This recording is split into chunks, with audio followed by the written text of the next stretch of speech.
Assalamualaikum warahmatullahi wabarakatuh. Salam sejahtera bagi kita semua ya. Eh, Senang sekali ini ketemu lagi di Zoom pertemuan keempat ya, kelas malam eh, Synchronous ya. Jadi di jam 8. Sekali lagi kemarin ada yang beberapa nanya, Pak kan Zoom-nya jam apa jadwalnya jam 11 gitu. Adakah yang mau Zoom jam 11 ya, ya. Jadi kalau mata kuliah full e-learning itu kadang jadwalnya apa ya? Karena untuk menghindari bentrok dengan yang offline, jadi jadwalnya kadang dimundurkan atau dibuat di hari Sabtu dan lain-lain. Jadi khusus kelas ini tidak mungkin ya kita Zoom jam 11 jadi dimajukan jam 8. Itu hanya sebagai pengingat ya karena masih ada beberapa yang bertanya. Oke, jadi kita lanjutkan ya teman-teman. Di pertemuan pertama, oke, kita sudah membahas tentang silabus, lalu apa itu sociopreneurship, apa yang membedakan dengan entrepreneurship, lalu di pertemuan kedua kita mengetahui bagaimana sosok sociopreneur yang baik ya dari berbagai best practice dan sebagainya. Lalu kemarin minggu lalu ya kita membahas tentang root cause analysis. Nah, bagaimana teman-teman mengidentifikasi dan melakukan analisis masalah sosial. Itu didukung dengan apa? Kalau ingat, need assessment. Nah, penilaian kebutuhan. Kita review sedikit ya. Kalau sebentar, saya tak tanya. Ah, teman-teman ini ada yang sudah, mohon maaf ya, ada yang sudah memiliki putra, putri, atau mungkin ponakan dan sebagainya. Kalau ada anak kecil yang merengek misalnya ke Mas Faturozi atau ke Mas Dimas ya di sini ada sampel saja. Kira-kira mau merengek minta sesuatu misalnya ya, minta dibelikan sesuatu yang tidak sehat. Itu kan permintaan. Apakah kita harus harus memberikan ke Mas Dimas kalau ada ponaan atau seorang anak kecil yang memang dia sedang misalnya sakit, lalu dia minta dibelikan minuman manis Tidak, yang Pak. dingin. Nah, tidak harus ya. Oke. Jadi itu analoginya dari need assessment. Tidak selalu yang komunitas atau mitra atau masyarakat mau minta itu kita turuti. Nah, kuncinya itu saja. Jadi teman-teman nanti dalam kalau membaca teori-teori need assessment itu harus memilah berdasarkan pertimbangan banyak hal ya, secara teoritis, secara kontekstual, dan lain-lain. Nah, itu nanti yang diterapkan. Nah, pertemuan ini melengkapi, karena setelah kita minggu lalu membahas root cause analysis ya, eh, dan juga data assessment, di pertemuan ini kita akan mencoba menuliskannya. Bagaimana menyelesaikan masalah sosial dengan usaha sosial itu. Jadi kita akan menganalisis bagaimana dimulai dari masalahnya apa ya kan yang sudah kita ketahui kemarin-kemarin, lalu dari masalah itu kita lihat konteksnya, kemudian kita kaitkan dengan apa goal tujuannya. Nah, lalu dalam rangka ke situ kita belajar nanti menulis rencana kita, ide-ide, solusi-solusinya apa. Nah, dari solusi-solusi itu untuk menuju ke tujuan nanti hasilnya apa. Nah, itu inti dari pertemuan hari ini. Eh, di pertemuan kedua, tiga, dan empat ini, nanti kompetensi teman-teman, pemahaman teman-teman itu akan di apa ya, kita ambil nilainya di ASN 1. Jadi kalau yang sudah ngecek e-learning, itu nanti bisa selama 1 minggu teman-teman mencoba menuliskan, ya, menuliskan eh, apa-apa yang teman-teman amati dari ini ya.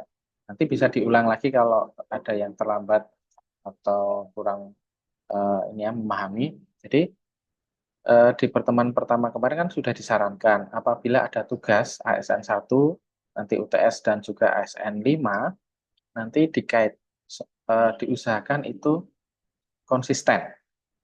Ya, misalnya mau melihat unit usaha sosial A, ya A terus nanti. Ya, kalau melihat unit usaha sosial yang lain, nanti takutnya teman-teman 2-3 kali kerja, ya kan? Jadi sekalian, jadi ASN 1 itu sudah menyimpan raw materials-nya, bahan-bahannya untuk nanti diolah secara lebih ya bagus, wrappingnya di UAS. Itu. Jadi di ASN ini kita menuliskan tentang, kalau yang sudah membuka e-learning kan, menuliskan apa akar masalah di suatu unit usaha yang teman-teman amati, apa nanti solusinya yang sudah ada, sudah ini apa swotnya mereka itu sebenarnya beranjak dari apa toh, melihat dari lingkungan sekitarnya itu ada eh, kegelisahan apa, masalah apa, mereka ada tantangan apa, lalu ada potensi apa yang membuat unit usaha itu dibentuk dan nanti dibuat tujuannya. Nah, gitu. Nah, lalu saya ingatkan teman-teman eh, mengingatkannya sekarang pakai tanya saja. Mas Aldi Hermanta, ingin menyebut. Ya, Mas Aldi, kalau misalnya di tugas-tugas kita selama 1 semester ini, boleh nggak kita mengamati unit usaha sosial yang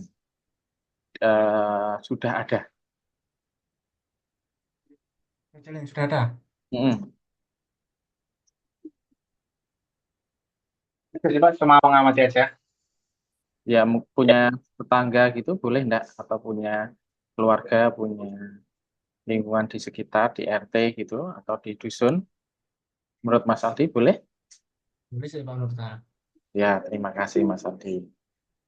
Saya tanya ke Mbak Ika Dian Savitri. Halo Mbak Ika. Oh, lagi di KRL ya, nggak apa-apa. Nanti jawab boleh atau tidak ya. Boleh nggak Mbak Ika kalau diketik boleh. Boleh nggak Mbak Ika kalau nanti tidak mengamati tapi membuat usaha sendiri, usaha sosial sendiri. Selama perkuliahan ini membuat yang simple di lingkungan yang kecil gitu. Yang jadi belum ada unit usaha sosialnya. Boleh nggak?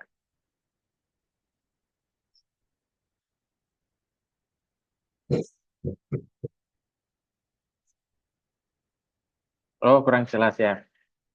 Mbak Alvina, ya boleh nggak? Pertanyaannya sama. Nggak apa-apa Mbak Ika. Katanya Mbak Alvina terinspirasi lalu sekalian saat mengerjakan S1 sekalian membuat unit usaha di daerahnya, di rumahnya mungkin. Boleh enggak?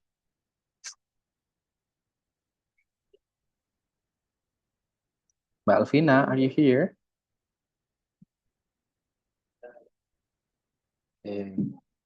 Mungkin di KRL juga ya, sedang bersama Anda. Oke, Mas Agung ini yang sudah on cam. Boleh enggak Mas? Misalnya Mas Agung membuat sendiri, misalnya berkaitan dengan apapun itu. Untuk perkuliahan ini boleh enggak?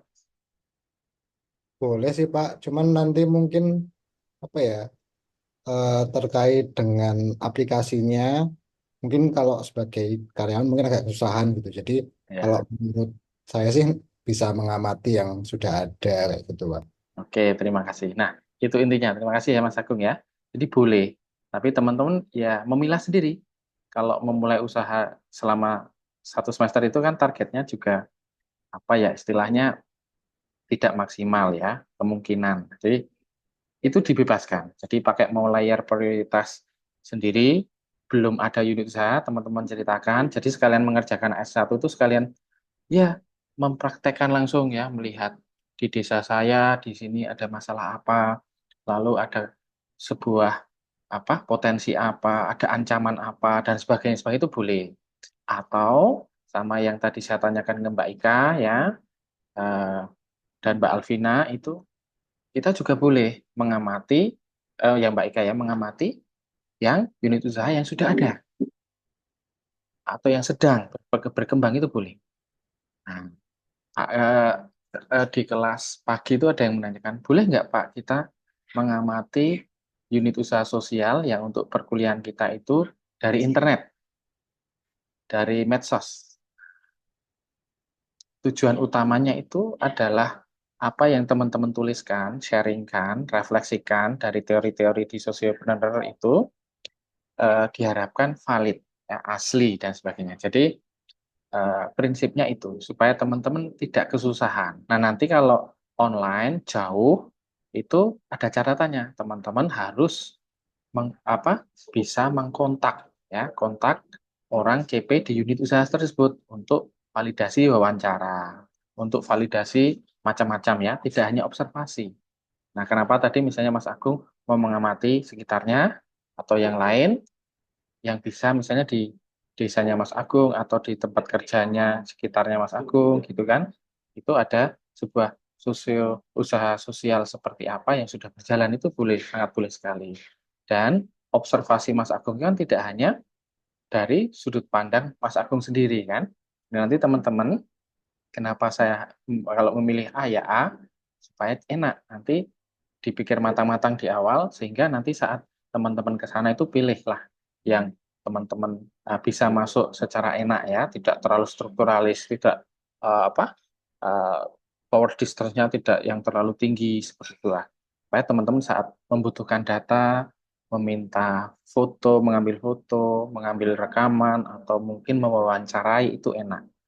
Nah, kalau yang jauh tadi dengan catatan teman-teman bisa mengkontak, bisa memberikan apa ya data-data validitas dari sudut pandang yang lain. Nah, itu di pembukaan kita ya. Oke, itu saya selingi penjelasan-penjelasan berkaitan dengan materi ketiga pertemuan ini.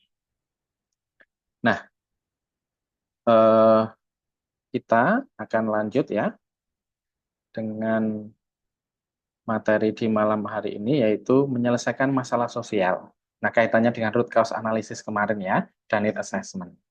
Nah, dengan usaha sosial atau bisnis sosial. Ini sedikit review ya, karena terintegrasi dengan materi sebelumnya ya. Jadi, saya buka ini dengan kutipan bukan expert kali ini ya, tapi salah satu aktor, Johnny Depp. You can close your eyes to things you don't want to see, but you can't close your heart to the things you don't want to feel. Nah, ini esensi kita, semangat kita dalam ini melatih kepekaan di masyarakat. Kadang secara five senses ya, kita itu mungkin tidak melihat secara langsung dan lain-lain. Tetapi itu bukan suatu alasan karena kita punya hati, kita kritis ya, kepekaan kita terhadap permasalahan sosial itu harus seperti ini, harus dari hati. Sehingga teman-teman nanti dalam mengobservasi atau dalam melihat itu akan jeli akar masalahnya apa. Kenapa kok macam-macam ya? Kenapa kok banyak tetangga-tetangga membuang sampah sembarangan? Kenapa kok di jalan dekat tempat saya yang dari yang terdekat juga nggak apa-apa ya? Itu, oh ternyata ada kegelisahan karena misalnya ya kasus sampah di Jogja itu akarnya jadi masalah di tempat teman-teman masing-masing misalnya. Lalu ada di situ sudah ada tempat pengelolaan sampah yang menjadi salah satu unit usaha sosial. Lalu teman-teman bisa melakukan eh, refleksi, observasi ataupun eh, permasalahan-permasalahan lain ya. Nah, sekarang sangat sulit atau sangat gampang mencari masalah di masyarakat. Keadaan di Indonesia itu kalau sangat baik dan baik-baik saja kayaknya sulit ya cari masalah. Tapi di masyarakat banyak masalah. Toh. Jadi nanti tidak ada alasan teman-teman tidak menemukan masalah ya. Ini banyak, terutama ekonomi ya, terutama dan macam-macam. Nah, bagaimana memahami masalah sosial dan mencari solusinya ya. Jadi fokus pada pertemuan ini kita merumuskan rumusannya saja karena teori-teorinya kan kemarin sudah yang root cause analysis lalu dengan eh, need assessment dan lain-lain ya. Jadi saya akan memberikan bagian ini saja intinya. Nanti dengan tambahan ide-ide pengembangan ya, di tahapan kita untuk merumuskan masalah dan solusinya, untuk kelas malam bisa secara singkat ya kalau kita memahami bagian ini. Yang pertama itu ya kondisi saat ini ada masalah apa di sini. Itu tahap pertama. Nah, tahap pertama itu kan masalah akan kita sinkronkan dengan tujuan, kondisi yang akan dicapai dari masalah tersebut. Ya, apa? Nah, ini mirip riset. Memang karena kita harus saintifik kan bedanya di kelas sosiopreneur. Nah, saat kita melihat masalah dan menentukan tujuan, tentu tahapan yang harus dilalui adalah tahap 2 ini, mengetahui konteks. Misalnya permasalahan sampah. Misalnya di desa saya ya, atau dusun saya ada masalah sampah tetapi nggak ngefek di perumahan sebelah. Nah, misalnya karena perumahan sebelah itu sudah langganan sampah yang beda, eksklusif. Dia bisa membayar berbeda ya untuk yang menjaring sampahnya beda dengan yang di yang non perumahan. Masih non perumahan Pak, di desa kan banyak ini misalnya banyak apa tempat-tempat yang untuk bisa membakar dan sebagainya. Oh, ternyata konteksnya beda. Konteksnya di situ desa yang tanah-tanahnya itu sudah sempit, banyak dijual. Lalu desa yang aturannya itu tidak boleh sering membakar sampah dan lain-lain. Oh, akhirnya konteks itu kan berpengaruh nanti terhadap masalah. Masalah sampah yang sama akan berbeda dengan tujuan dan sebagainya. Jadi konteks itu harap dicermati. Nah, saat sudah mengetahui masalah, konteks dan tujuannya, kita menuliskan solusinya satu persatu. Ya, masalah itu kan akarnya bisa diselesaikan dengan tidak hanya satu cara, nah, dari berbagai cara. Untuk nanti tentu muaranya ke tujuan ini. Nah, kita akan masuk ke contoh misalnya. Di sini di contoh itu ada, saya zoom, kaum migran dan pengungsi ya di kota X terpinggirkan secara sosial. Ini lumayan middle ya, bukan yang minor tapi sudah middle karena di suatu kota. Tapi ini nanti ke unit usaha sosial. Kaum migran dan pengungsi di kota X terpinggirkan secara sosial, menyebabkan ketegangan dan kerusuhan masyarakat. Ini kok ada akar masalah seperti itu, ya. Kaum migran itu jangan di uh, apa anggap hanya apa ya kemarin yang mengungsi dari apa itu, yang dari Bangladesh itu ya. Nah, Rohingya jangan hanya migran Rohingya aja, banyak orang migran itu banyak ya. Jadi ini misalnya kaum migran dan pengungsi di kota X terpinggirkan secara sosial. Lalu kita harus lihat supaya apa? Masalah itu kita itu harus melihat tujuan umumnya dulu ya. Jadi kalau ada yang terpinggirkan, kita ingin kaum migran dan pengungsi misalnya dapat terintegrasi secara sosial, budaya, politik, dan ekonomi. Nah, kita akan lihat konteksnya. Nah, ini fiktif aja ya contohnya. Nah, lalu dari konteks tersebut ya, kita harus memahami ini.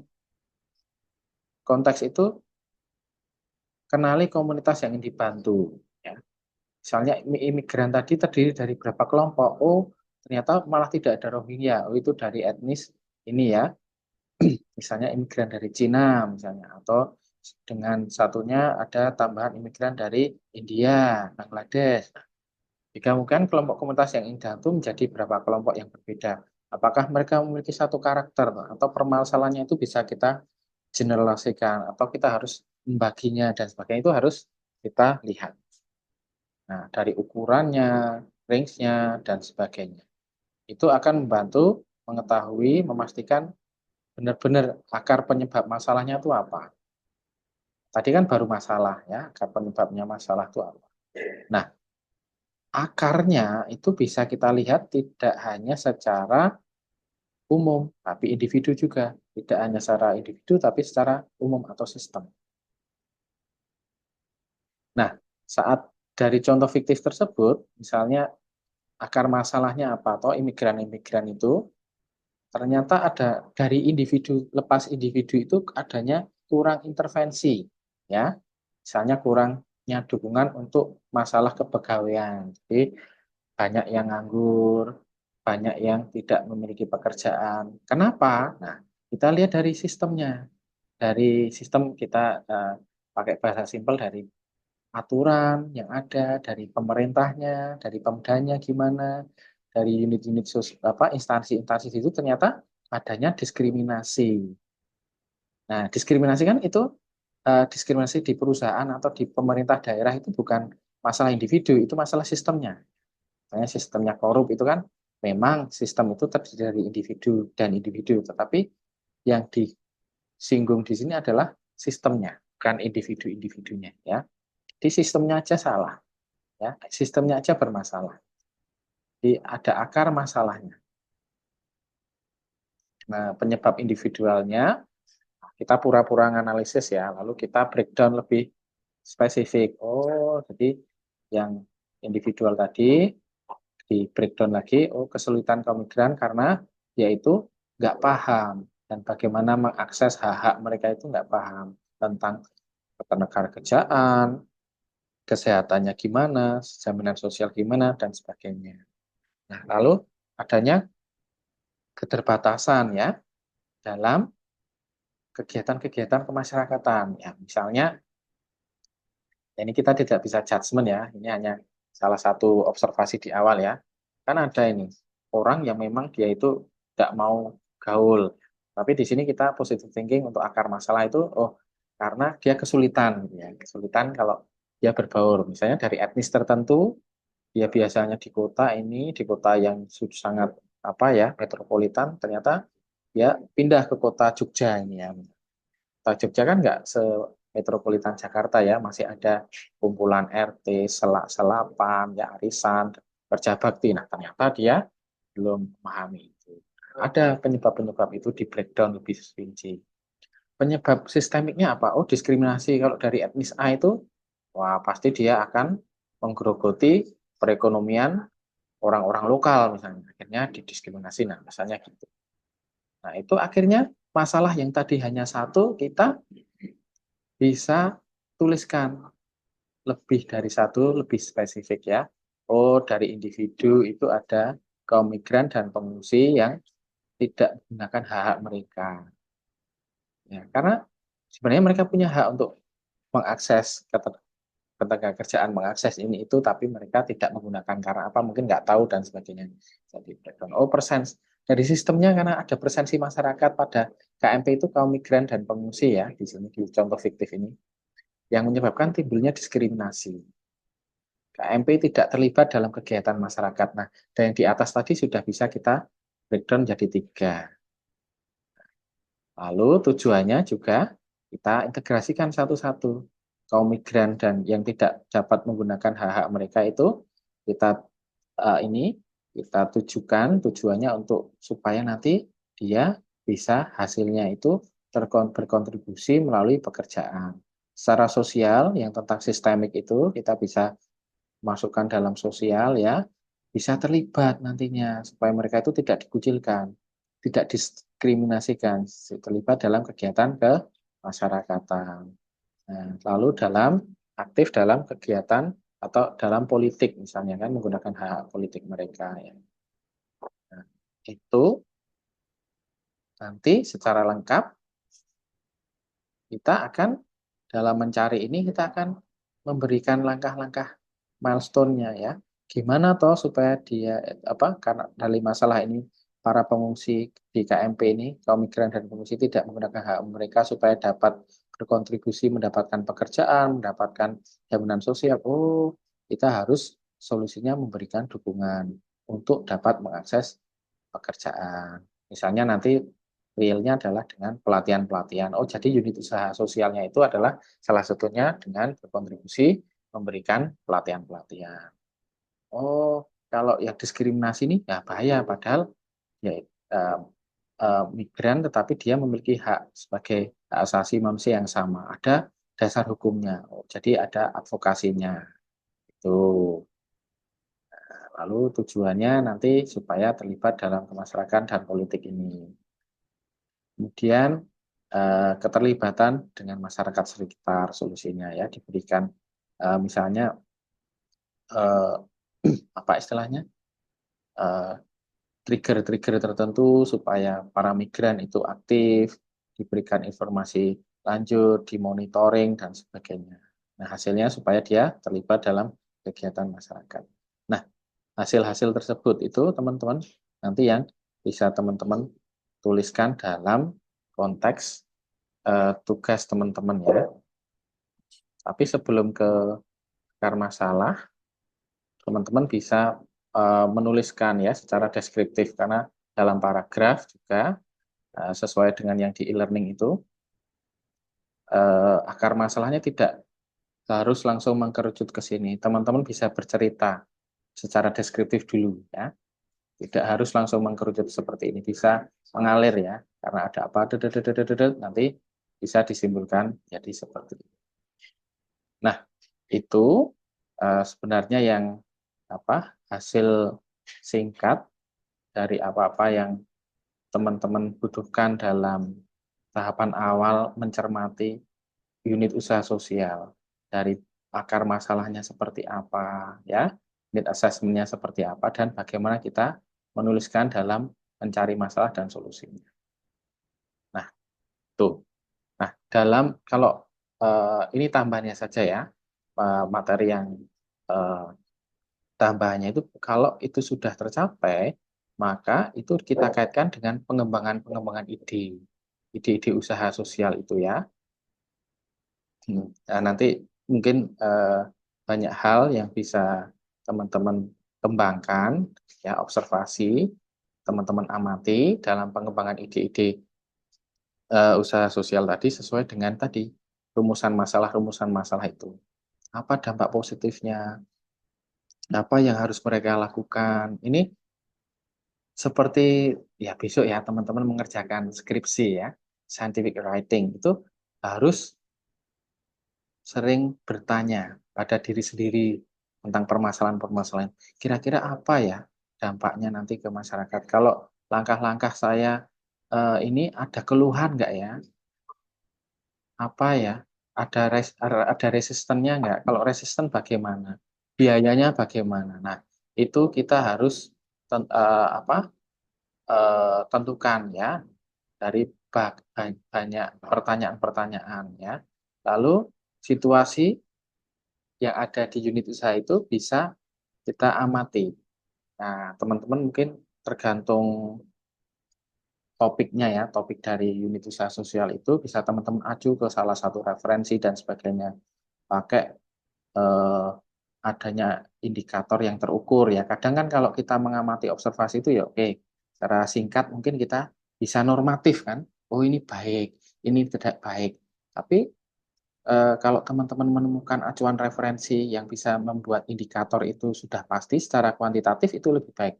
Oh, ini masalah ini masuk dalam tingkat rentan atau sangat parah karena apa misalnya ada referensinya ya tentang sosial tentang kasus permasalahan di desanya misalnya yang ingin diangkat adalah tentang klitih.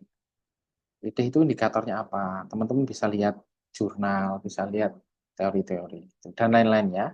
Nah, langkah yang ketiga dan keempat itu mengacu ke ide-ide tadi, acuan yang sudah ada. Nah, acuan yang sudah ada itu apa teman-teman? Permasalahan yang sama itu bisa kita lihat best practice-nya. Nah, kan misalnya pengelolaan sampah. Apakah pengelolaan sampah itu belum pernah ada yang melakukan? Sangat banyak yang sudah melakukan, ya kan? Jadi teman-teman saat mengamati dan sebagainya itu ada pembandingnya, ada acuan lainnya juga. Best practice, tapi juga tidak harus selalu best practice. Bisa teman-teman acu ke eh, topik yang sama, misalnya tentang tadi bank sampah, tetapi yang gagal. Kenapa? Tujuannya untuk apa? Untuk mitigasi, jaga-jaga supaya saran misalkan bukan usahanya teman-teman ya, misalnya Mas Agung tadi tidak mencermati usahanya sendiri, tapi usaha orang lain ya, bisa untuk memberikan saran ke unit usaha sosial itu supaya Pak kalau di tempat lain itu misalnya saya refleksi di ini ya di kampung Inggris Pelumburan itu di Bantul. Nah, saya dengan Bu Eni akuntansi itu pernah melakukan pelatihan ya tentang bahasa, tentang pembukuan. Lalu Pak Zainal Wafa dari ekonomi tentang media sosialnya. Itu ada kendala teman-teman ya, tidak best practice, tidak harus best practice ya. Kendalanya apa? Di situ sudah terjadi, sudah terlatih, sudah ini, tetapi yang sudah dilatih, yang generasi-generasi muda itu tidak lama pergi dari tempat wisata itu. Karena karena merintis tempat wisata itu tidak singkat ya. Jadi langsung kalau orang ya ini saya ya etnis stereotipnya Jawa itu kalau belum kelihatan hasilnya itu belum banyak yang niru. Nah, akhirnya anak-anak muda yang masih banyak harapan itu dia merantau merantau akhirnya ya sustainable-nya tidak ada. Jadi harus mencermati itu misalnya. Lalu memberikan masukan. Ini harus ada anak muda tapi anak mudanya kriterianya seperti ini Pak Bu yang supaya menghindari mitigasi sesuai yang di tempat itu. Ada juga yang best practice tadi. Nah, saya best practice dari saya cerita itu, kalau teman-teman tahu wisata mangrove, jembatan api-api, pantai pasir Kadilangu, itu dulu pernah juga saya memperoleh iptek bagi masyarakat ya dari Kemenristek Dikti dengan Bu Eni Nugraini juga, dengan beberapa rekan itu menjadi best practice kalau itu. Nah, itu bisa jadi contoh misalnya unit usaha sosialnya tentang wisata. Lalu, jadi itu poin yang tadi acuan itu acuan yang sebelumnya kan tentang teoritis jurnal dan sebagainya. Lalu yang acuan yang lain adalah tentang lokasi-lokasi lain, tempat unit usaha sosial yang lain yang sudah berjalan yang eh, topik besarnya hampir sama. Kalau konteks detailnya tentu juga berbeda kan, karena tempat satu berbeda dengan tempat yang lain. Nah, itu harus teman-teman perhatikan juga dalam dalam mengembangkan ide usaha sosial. Nah, lalu ini sarannya saja kalau kalau ingin merangkum ya wrapping dibungkus itu eh, kira-kira apa toh akar masalah tujuan sampai akar masalah apa namanya usaha-usaha dan tujuannya dari unit usaha sosial ini. Nah, teman-teman disarankan kalau teman-teman sudah bisa membuatnya dalam satu kalimat atau paragraf singkat itu sudah bagus. Jadi hal-hal yang panjang tadi, misalnya ini ya, bisnis Cikarang membantu 50.000 rumah tangga di daerah Cikarang untuk mendapatkan penghasilan tambahan bagi keluarga dengan cara memproduksi furnitur anyaman bambu sehingga anak-anak mereka dapat bersekolah. Ini contoh saja ya. Sebelum sekunder ke sekolah-sekolah mungkin diganti dengan sehingga mereka dapat bertahan hidup sehari-hari gitu ya. Kalau misalnya ekonominya parah ya, belum hanya sekolah tapi bertahan hidup. Itu bisa digunakan. Oh, jadi rumusannya bisa tujuannya apa, membantu, seberapa banyak komunitasnya di situ mungkin, siapa komunitasnya, mereka itu siapa, mereka di mana ya, itu bisa teman-teman rumuskan. Lalu masalah apa yang ingin diselesaikan, dengan apa ya, bagaimana ini solusinya, lalu dampak positifnya apa yang dicapai tujuannya. Itu teman-teman ya. Jadi itu yang goal dari tujuan kita dalam merumuskan permasalahan dan solusi-solusi. Nah, pertemuan 2, 3, 4 itu bisa teman-teman rangkum nanti refleksikan dalam ASN. Ada pertanyaan sejauh ini? Sudah ada gambaran dulu? Kira-kira saya, nah masing-masing ya ini ya, akan mengamati atau mengimplementasikan teori-teori selama satu semester di sociopreneurship itu ke unit usaha yang mana, unit usaha sosial mana, gitu ya. Tidak tidak harus dijawab malam ini, karena itu butuh perenungan. Karena saran saya kan kill two birds with one stone, langsung saja besok supaya tidak 2, 3 kali kerja. Oh, ASN satu tuh saya tak ngamati ini bisnis minyak jelantah di ini apa ibu-ibu RT saya. Ternyata saat ASN 5 dan lain cerita tentang teori lain, nggak mantep. Aduh, ternyata ibu-ibunya ribet. Saya mau ke sana aja dimintai surat izin dan sebagainya. Ya, misalnya gitu kan. Nah, saya ganti. Nah, itu adalah sah-sah saja, tetapi itu menjadi risiko teman-teman nanti menceritakannya kan tidak berurutan. Kalau untuk ASN nggak masalah. Kalau untuk tiap tahapan nggak masalah. Cuma nanti UAS itu harus dulu sampai hilir ceritanya ya. Paham? Dari hulu sampai hilir. Jadi enaknya adalah teman-teman ASN 1, UTS, dan ASN 5-nya sama. Sehingga nanti saat saat UAS itu enak. Ya, oke, saya tak diam saja sebentar. Saya tak ingin mendengarkan kalau ada eh, keingintahuan atau pertanyaan dari teman-teman. Silahkan. Izin bertanya Pak, Monggo, Mas Agung. kalau ingin menilai sebuah usaha itu menerapkan konsep sociopreneurship itu, kalau misal dihitung dari berapa persen yang dialokasikan untuk sosial, berapa persen yang dialokasikan untuk benar-benar nyari revenue itu berapa? Ada patokannya nggak ya Pak? Oh, oke. Kalau itu sebenarnya kan lebih dari 50%, tetapi khusus di kelas ini tidak akan saya paksa untuk itu. Jadi di sekitar itu masih prototipe aja, makanya teman-teman latihan aja analisis. Karena sangat sulit ya untuk mencari yang ideal lebih dari 50% kembali ke masyarakat itu ya. Jadi nanti Mas Agung dalam deskripsi dan teman-teman lain ya, dalam deskripsi itu istilahnya kita tidak hanya mengacu ke money atau money oriented yang kembali itu. Dari kemarin yang bisa kita bahas adalah dampaknya itu juga bisa jadikan alasan untuk mempertinggi persentasenya yang kembali ke masyarakat ya. Misalnya, oh kalau tentang uang itu yang kembali cuma 25%. Oh, tapi misalnya, dia itu unit usaha ini membuat misalnya dari nah, oh tadi ada yang terlewat ya, dari lingkungan, dampak positif ke lingkungannya apa? Ternyata tidak mencemari eh, sungai, tidak mencemari udara, lalu apa, bahan-bahan bakunya itu kan bukan untung secara langsung, tapi bahan-bahan bakunya mereka sudah membuat kesepakatan kalau belinya harus dari daerah situ. Lalu dari hal semuanya, simpel misalnya, kalau mereka itu unit usaha itu mengadakan rapat, mengundang apa eh, CSR atau apa, kalau ada konsumsi itu pesannya harus dari daerah sekitar. Itu merupakan tambahan yang kecil-kecil yang bisa teman-teman ceritakan, deskripsikan, kan kembali ke masyarakat. Sama kalau bidang saya ya pendidikan, itu tidak harus misalnya unit usaha sosial yang pendidikan ada yang kerjasama dengan sekolah, itu tidak hanya kembali ke bentuk uang saja, tetapi dari bentuk-bentuk prestasi. Lalu daerah tersebut bisa apa, mengangkat nilai jual. Ada CRS-CRS banyak yang masuk ke situ karena ternyata dari ini bukan barang ya, dari jasa-jasa sosial misalnya pendampingan lomba untuk debit, pendampingan untuk apa-apa dia menjadi memiliki prestasi.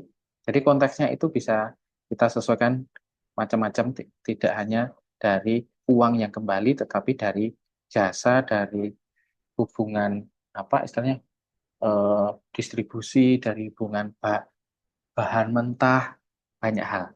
Ya, intinya nanti kita ke masyarakat. Itu Mas Agung. Jadi untuk khusus kelas ini tidak akan kita persulit dalam praktek teman-teman ya.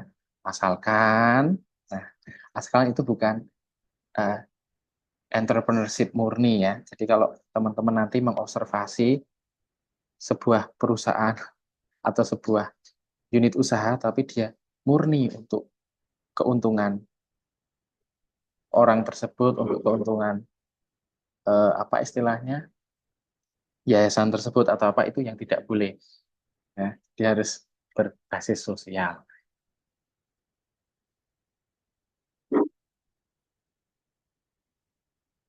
Apa nanti saat tengah-tengah kan kita akan sharing perkembangannya ya.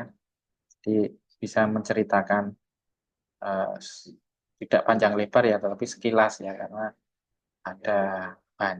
hampir 30-an lebih. Nanti hmm, waktunya juga terbatas ya dalam sharing progress itu.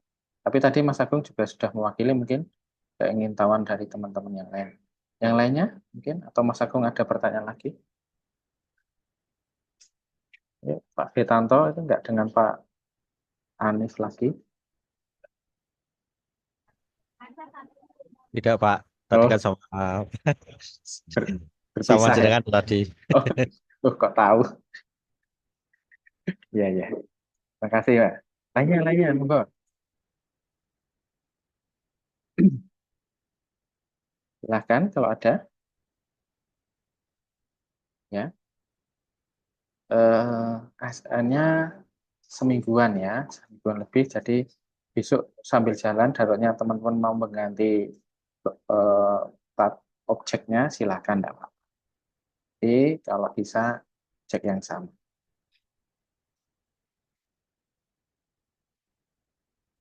Oke, tidak ada. Mungkin ada tambahan dikit ya. Tadi ada yang terlewat. Jadi ini dampaknya bisa kita kategorikan jadi salah satunya 6 ya, mengacu ke eh, teori yang di pertemuan keempat ini ada dampak ekonomi, itu yang paling sering ya, sering ya, apalagi di Indonesia saat ini, nah banyak mengurangi pengangguran, keuntungan komersial, uang dan itu ya. Bisa kita mengacu ke dampak sosial, jadi di sosial komunitas itu bisa kembali untuk sesuatu yang tidak hanya tentang peningkatan ekonomi, tetapi misalnya kualitas hidupnya. Mungkin dari yang orang-orang yang tertekan, oh mungkin banyak yang ekstrimnya ya, daerah tersebut banyak yang bunuh diri, atau ekstrimnya lagi tentang hak nikah muda, ini dari hal eh, jasa atau tidak hanya produk ya, usaha sosial itu. Nah itu bisa semakin membaik. Bisa. Dampak lingkungan ya, di RT saya dulu pernah ada 2 yang diprotes itu tentang arang. Wah, akhirnya teratasi karena ada yang punya anak kecil dan sebagainya bisa kena ISPA, bisa ini ya karena belum ada cerobong asap tuh. Nah, ini dampak lingkungannya jelek, jadi bagus. Ada peningkatan.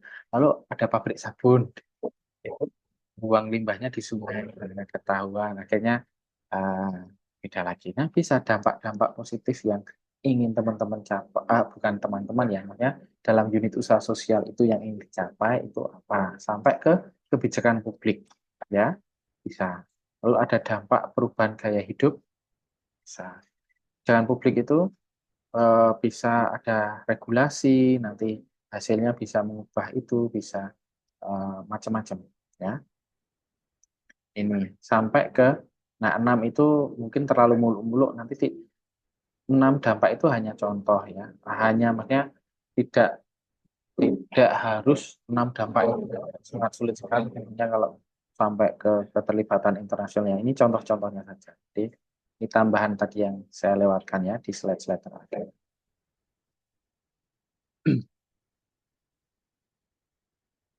Oke, tidak ada pertanyaan. Sebentar, ini ada 2 slide, 2 halaman. Sudah saya rekam, tapi saya akan skip saja. Oke, kalau tidak ada, kita akhiri pertemuan pada malam hari ini. Terima kasih atas kehadirannya, meluangkan waktu di malam hari, ya, secara online, ada yang di KRL, ada yang di rumah, ada yang bekerja. Terima kasih sekali ya, semangat terus dan sehat-sehat selalu. Akhir kata, saya tutup. Assalamualaikum warahmatullahi wabarakatuh. Waalaikumsalam. Terima Oke, kasih, Pak. kami sambung materi akan saya susulkan di ini ya, di web ini. Baik, Pak. Oke.